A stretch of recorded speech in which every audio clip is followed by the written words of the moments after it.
পরীক্ষা না দিয়ে মুর্শিদাবাদ মেডিকেল কলেজ হাসপাতালে সরাসরি গ্রুপ সির পদে চাকরির জন্য নিয়োগপত্র জমা দেওয়ার অভিযোগ।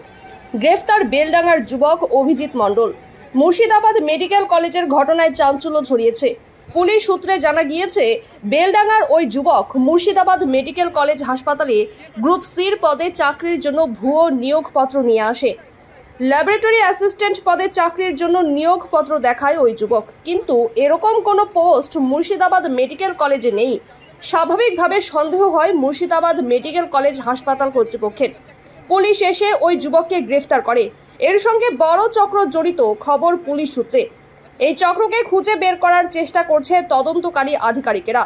কিভাবে কত টাকার বিনিময়ে এই ভুয়ো নিয়োগপত্র ওই যুবক পেল তার খোঁজ চালাচ্ছে পুলিশ। আমি একটাও দিইনি। আপনাকে শুধু শুধু ধরলো কেন? ওদের সার্টিফিকেট ভেরিফাই করতেছিলাম, ওরা বলছে ডুপ্লিকেট দিয়ে ধরেছে। ডুপ্লিকেট সার্টিফিকেট বলছে? হ্যাঁ।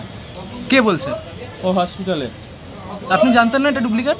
না, আমি কোনো কিছুই জানতাম না। এটা ডুপ্লিকেট মেল, সেটা ভেরিফাই করতে এসেছিলাম আমি। হ্যাঁ। ওইটা অ্যাপয়েন্টমেন্ট লেটার ছিল, এটা আমি ভেরিফাই করতে এসেছিলাম। হ্যাঁ। আসল না নকল সেটা আমি ভেরিফাই করতে এসেছিলাম। আপনার পিসেমশাই কি করে? পিসেমশাই SBI এর সাথে। হ্যাঁ, SBI ব্যাংকে থাকে। SBI ব্যাংকে? হ্যাঁ।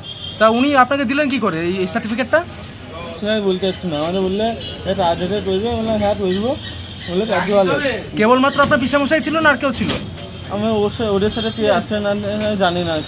আমি শুধু পিসেমশাই চিনি। আপনার পিসেমশাই দিয়েছিল আপনাকে? হ্যাঁ, মেল পাঠিয়ে